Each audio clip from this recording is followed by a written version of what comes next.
알면 할수록 재밌는 우리 생활 속 다양한 빅데이터 이야기. 빅데이터 탐구생활.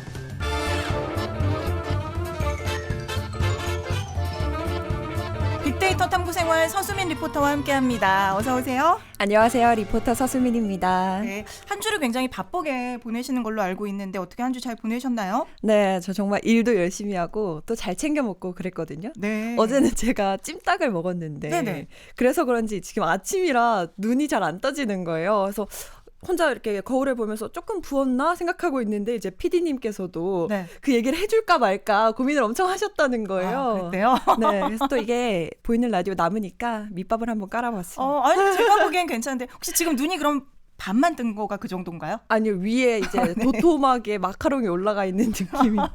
보기에는 뭐, 네, 저는 눈치를 못 채는데 저희 담당 PD는 예리한가 봐요. 그런 걸 잘 보나 봅니다.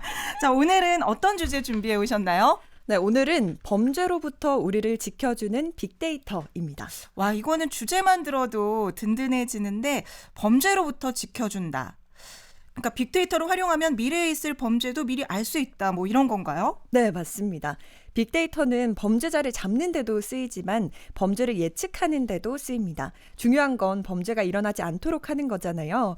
그래서 빅데이터를 활용하면 범죄 위험도가 높은 장소를 알아낼 수 있습니다. 그러면 그 장소들을 중심으로 순찰이나 감시를 더욱 강화하면 범죄를 막는 데 도움이 되겠어요? 맞습니다. 예를 들어서 서울시에서는 데이터를 통합해서 범죄 발생 위험도 모델을 만들었는데요. 이를 통해서 위치별, 시간대별로 범죄 발생 확률을 알려줍니다. 금요일 밤 11시 어느 지역 인근 유흥가, 폭행 사건 위험도 85%와 같이요. 이거 상당히 구체적인데 그럼 이렇게 빅데이터를 활용하면 어느 정도 효과가 있는 건가요?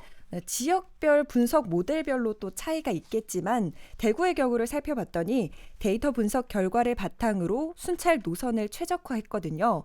그랬더니 112 신고 건수는 전년도에 비해서 16.3% 감소하고 범죄율도 18.6% 감소하는 효과가 있었다고 합니다. 네, 굉장히 의미 있는 변화인데 그런데 우리 지역은 범죄 발생과 얼마나 관련이 있는지 궁금하네요.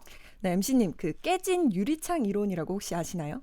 이게 들어는 봤는데 막상 또 이렇게 정리하려니까 쉽진 않네요. 네, 깨진 유리창 이론이란 깨진 유리창 하나를 방치해두면 그 지점을 중심으로 범죄가 확산하기 시작한다는 이론인데요. 데이터 분석 결과 정확히 그 이론과 맞아떨어졌습니다. 한양대학교에서 낸 도시환경 특성과 범죄 발생의 연관 분석 결과 논문을 살펴보면요. 범죄 발생은 쓰레기, 소음, 불법 주정차와 같은 민원 신고 건수가 높은 곳에서 높게 나타났습니다. 이게 불법 주정차도 관련이 있다라는 거. 안 그래도 저희 교통제보로 불법 주정차 많이 들어오거든요. 근데 이런 환경이 우리의 교통안전을 위협하기도 하지만 범죄와도 관련이 있다고 하니까 다들 조심해야 할 텐데 불법 주정차를 하는 행위가 근절돼야 이게 또 범죄로부터 안전한 사회가 될 수 있다. 이렇게 얘기가 진행이 되겠네요. 네, 쓰레기, 소음, 불법 주정차 이런 건 우리 사회에서 빼면 좋은 것들이잖아요. 그렇죠. 더 하면 좋은 것들도 있습니다. 바로 녹지인데요.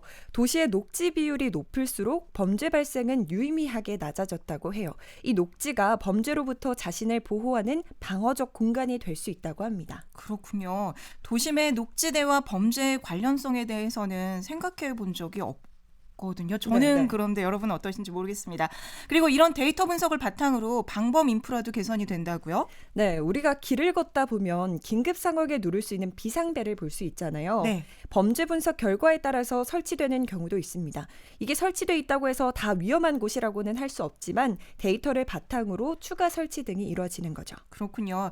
사실 임의로 판단하면 뭐 여기저기 다 필요해 보이긴 한데 꼭 필요한 곳에 추가가 되니까 확실히 효율적일 것 같고요.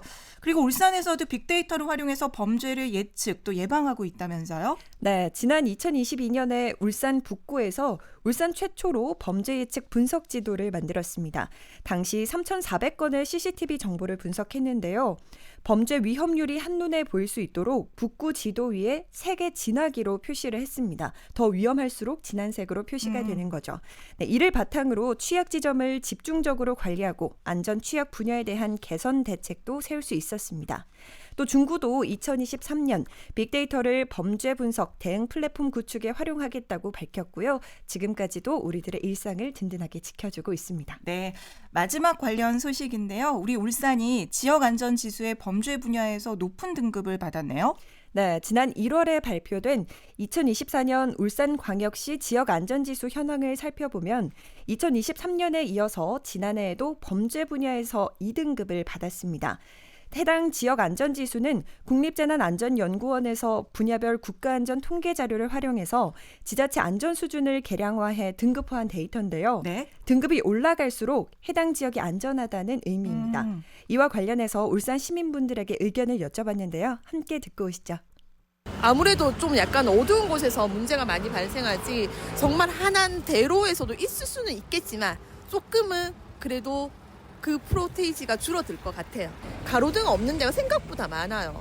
예, 많다고는 생각은 하는데 띄엄띄엄 없다 보니까 요즘 시대가 시대이니까 뭐 남자 여자 구분 없이 다들 부모 마음은 똑같을 것 같아요. 그래서 항상 가로등 불이 잠깐 나가 있더라도 항상 체크하셔서 항상 켜져 있었으면 부모들 입장에서는 좋을 것 같아요. 네, 이런 의견을 주셨는데요. 우리 울산 지역이 앞서 전해드린 범죄와 관련된 빅데이터를 활용해서 지역 안전지수 1등급을 자랑하는 모두가 안심할 수 있는 안전도시 울산으로 도약할 수 있기를 바랍니다. 네. 오늘 이렇게 또 빅데이터 탐구 생활 우리 서수민 리포터와 함께 했고요. 우리 또 애청자 한 분께서 앞서 이제 저희 방송 시작할 때 네. 눈 부은 이슈를 해주셨는데 굉장히 또 재밌게 들으셨나 봐요. 네.